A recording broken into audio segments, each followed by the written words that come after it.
आज की इस वीडियो में I will be teaching you about group behaviour and interpersonal behaviour. सबसे पहले हम देखते हैं what is group behaviour. So when we talk about group, group means दो या फिर दो से ज्यादा लोग जब भी कोई एक काम करने के लिए इकट्ठे होते हैं, दे फॉर्म अ टीम। ठीक है, और वो टीम किस तरीके से ऑर्गेनाइजेशन को अफेक्ट करती है और किस तरीके से वो वर्क करती है। तो दो टाइप के ग्रुप्स होते हैं किसी भी ऑर्गेनाइजेशन में, one is formal group and other one is informal group, depending upon कि क्या नेचर है किसी भी काम का। So when we are talking about the organisational activities, when we are talking about achieving the organisational goals, उस time पर जो ग्रुप फॉर्म होता है दैट इज फॉर्मल ग्रुप्स।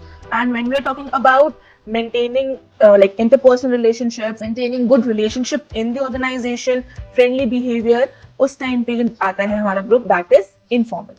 ठीक है, so group behaviour consist of three things. First team building, then leadership theories and third one is group dynamics. सबसे पहले हम पढ़ते हैं व्हाट इज टीम बिल्डिंग।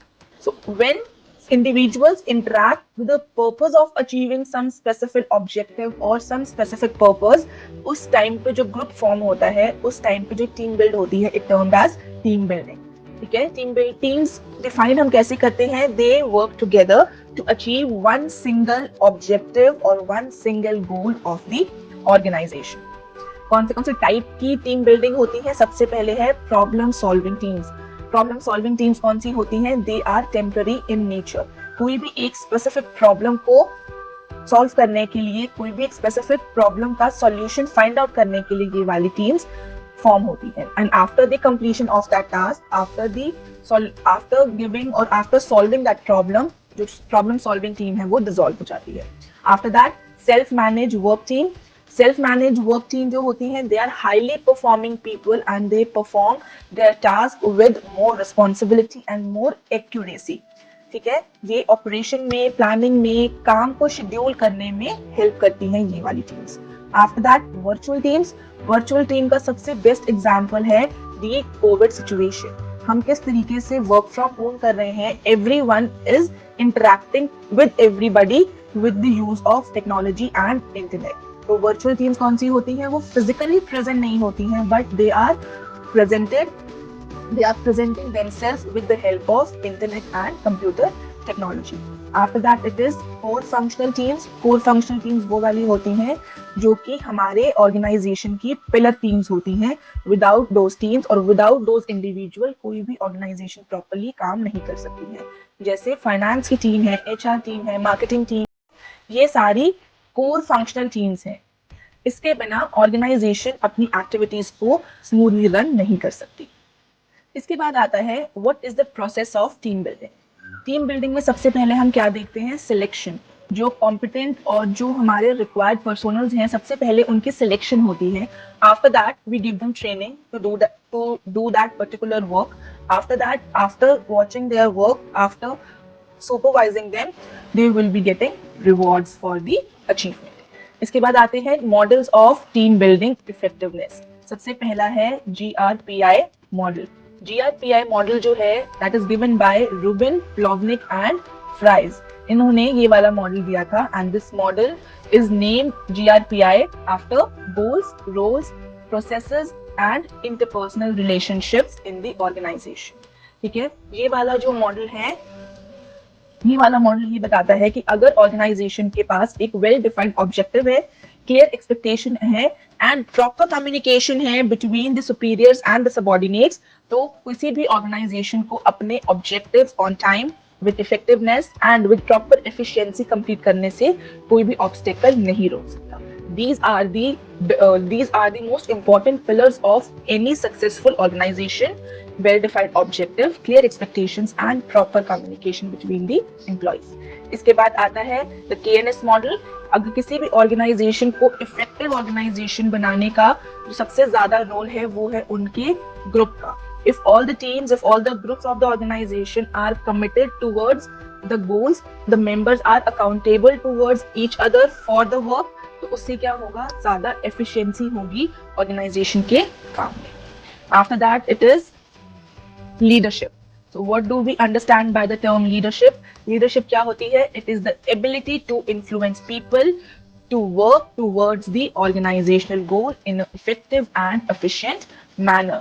ठीक है, किसी भी ऑर्गेनाइजेशन की सक्सेस स्टोरी में सबसे ज्यादा जो इम्पोर्टेंट मेजर पार्ट रोल कौन करता है, दैट इज लीडरशिप। अगर ऑर्गेनाइजेशन का जो लीडर है, जो मैनेजर्स हैं, जो सुपीरियर्स हैं, वो बहुत अच्छे तरीके से एक वेल डिफाइंड ऑब्जेक्टिव के साथ, well defined chain of activities के साथ अगर एम्प्लॉयज को मोटिवेट करते हैं, उनमें कॉन्फिडेंस इन्फ्यूज करते हैं, उससे क्या होगा कि ऑर्गेनाइजेशन में जो काम करने वाले एम्प्लॉयज हैं वो बेटर परफॉर्मर्स होते हैं। सो लीडरशिप थ्योरीज क्या स्टडी करती हैं कि what are the qualities of good leaders. इसके बाद आता है लीडरशिप के कौन से स्टाइल्स हैं। सबसे पहला स्टाइल है कोच। कोच कौन होगा? who will recognize the strength and weakness of the employees and help them to set the goals and provide them with proper feedback. After that, visionary. Visionary कौन होंगे? Who will see in the future and inspire and infuse confidence among the employees. Servant, they focus on helping team members feel fulfilled. कि जो भी उनको responsibilities है, जो भी उनको काम दिया गया है, they should feel fulfilled by the motivation and by the confidence. Then autocrat leadership style कौन से होते हैं? They make decision with little और no input from others. Then hands off, the delicate task and provide little supervision. Then democratic style कौन सा है leadership का? That they consider the opinion of others before making a decision. They always try to get opinions from others and they try to listen to others before making any decision. के बाद leadership style है that is pace setter. Pace setter कौन होते हैं? They are the one who set high standards and focus on their performance. Then last one is bureaucratic. They follow a strict hierarchy and they expect team members to follow same procedure. इसके बाद आता है group dynamics. Group dynamics क्या है? It is a set of behavioural and psychological processes that occur with in a social group और between groups. कि किस तरीके से ग्रुप के अंदर वी बिहेव एंड कौन से चेंजेस आते हैं when we start interacting with people in the groups. Group dynamics can be referred as nature of groups, the laws of their development and their interrelation with individuals, other groups and larger institutions. Group dynamics comprises of learning about uses and processes of groups. ठीक है? And group dynamics हमें किस बारे में बताता है कि group कैसे फॉर्म होगा, क्या क्या उसका स्ट्रक्चर होगा, कौन से प्रोसेस होंगे and what should be the functioning of the groups. इसके बाद आता है group development model. So group development model में सबसे पहली स्टेज है फॉर्मिंग स्टेज। दैट मीन्स कि सबसे पहले हम एक ग्रुप फॉर्म करते हैं, we develop a group and under this forming stage every member is introduced with other member. they will be told about the purpose and structure of the group. Forming stage के बाद आता है storming stage. Storming stage में क्या होता है? all the members of the group sit and discuss about who will become the leader of the group. और to become a leader of the group, जो भी उनके norms हैं, जो भी उनका एक criteria है, they follow that criteria and after that the group leader is decided. And third stage is norming stage. Norming stage में क्या होता है? They start building informal relationships also. ठीक है? जब भी आप किसी formal structure में हो, formal group में हो, तो धीरे धीरे you start building an informal relationship among your team also. Then fourth stage is performing. After you discuss who will be the leader, after developing a good close relation, informal relationship, now the major part of the development model is performing. Now you start performing on the given task. जितने भी individuals हैं team में, they start working towards the organizational goal. And the fifth one is adjourning. Adjourning में क्या होता है? कुछ जो ग्रुप्स हैं वही बहुत स्पेसिफिक टाइम के लिए या स्पेसिफिक टास्क के लिए फॉर्म किए जाते हैं। जैसे हमने पीछे बात की थी प्रॉब्लम सॉल्विंग ग्रुप्स के बारे में, प्रॉब्लम सॉल्विंग टीम्स के बारे में। ठीक है? सो वो वाले जो टीम्स हैं, वो वाले जो ग्रुप है, वो एक बहुत ही स्पेसिफिक टाइम के लिए या स्पेसिफिक टास्क के लिए फॉर्म किए जाते हैं। ठीक है? तो ये वाले जो 5 हमारे पास स्टेजेस हैं, that is the group development model. इसके बाद आता है कन्फ्लिक्ट। तो कन्फ्लिक्ट क्या है? कन्फ्लिक्ट है whenever you are working, जब आपके और आपके टीम मेंबर्स की थिंकिंग में, आइडियाज में, वैल्यूज में, इंटरेस्ट में किसी भी टाइप का डिफरेंस आता है, then we term it as conflict. And conflict is a very basic nature of the groups. अगर ग्रुप है तो वहां पे किसी ना किसी तरह का कन्फ्लिक्ट या डिफरेंस ऑफ ओपिनियन होगा ही होगा। तो अब हम देखते हैं किस किस टाइप के कन्फ्लिक्ट्स होते हैं। सबसे पहले आता है इंडिविजुअल कन्फ्लिक्ट। तो इंडिविजुअल कन्फ्लिक्ट में one is intra individual conflict, that is role conflict, identity crisis, means कि मुझे अगर लीडर नहीं बनाया गया या फिर my role is not satisfying according to me in the organisation, so there will always be clash between me and my team. Then interpersonal individual, दो लोगों के बीच में पावर को लेके, इंटरेस्ट को लेके, स्टेटस को लेके जब कोई भी डिफरेंस अकर होता है। Then group conflict, intergroup, between two और more groups, group A and group B के बीच में जब किसी भी रीजन की वजह से किसी भी टाइप का डिफरेंस ऑफ ओपिनियन होगा, ठीक है। देन इंट्रा ग्रुप, ग्रुप के मेंबर्स में किसी तरीके का जब कंफ्लिक्ट अराइज होगा due to the nature, due to the need और interest of the group members. Then third one is organisational conflict. First one is intra organisation conflict. Horizontal conflict में क्या आएगा, एम्प्लॉयज और डिपार्टमेंट के बीच में जब किसी भी टाइप का कंफ्लिक्ट अकर होता है depending upon the nature of their work, their position, their salaries, or their own identity in the organization. Then vertical conflict, same level पे जो same hierarchy है उन लेवल्स के बीच में किसी तरीके का जब कंफ्लिक्ट होता है, जैसे top level management and lower level management के बीच में जब कोई भी टाइप का कंफ्लिक्ट होगा। Then third one is line and staff conflict, जो लाइन जर्नलिस्ट है एंड स्टाफ स्पेशलिस्ट है जब उनके बीच में किसी टाइप का कंफ्लिक्ट होता है, ठीक है।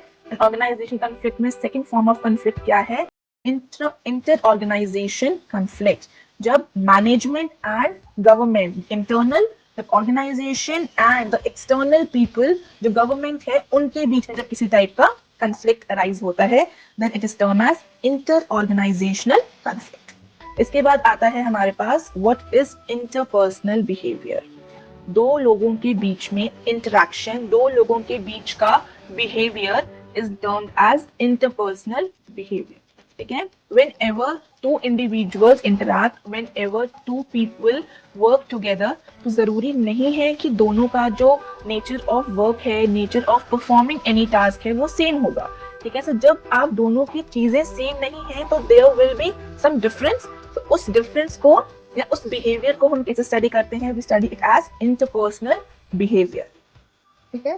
इंटरपर्सनल बिहेवियर वर्बल कम्युनिकेशन भी इंक्लूड करता है एंड नॉन वर्बल कम्युनिकेशन भी इंक्लूड करता है, ठीक है। जैसे आपकी body language, facial expressions, verbal interpersonal communications, सारा कुछ हम इसमें इंक्लूड करते हैं, ठीक है। जो कम्युनिकेशन वाला टॉपिक है, I have covered that topic in one of my videos. अगर आपको इस टॉपिक के ऊपर ज्यादा इन्फो चाहिए तो ऊपर मैंने लिंक कर दिया है उसका टैब, तो आप वहां पे जाके उसको देख सकते हो, ठीक है। So the study of interpersonal behavior is a social science that examines the way people interact with one another, ठीक है। So this is the interpersonal behavior। कोई भी अगर आपको इस टॉपिक से रिलेटेड क्वेश्चन है, कोई क्वेरी है, आप नीचे कमेंट बॉक्स में हमें लिख सकते हैं। Just keep studying, take care.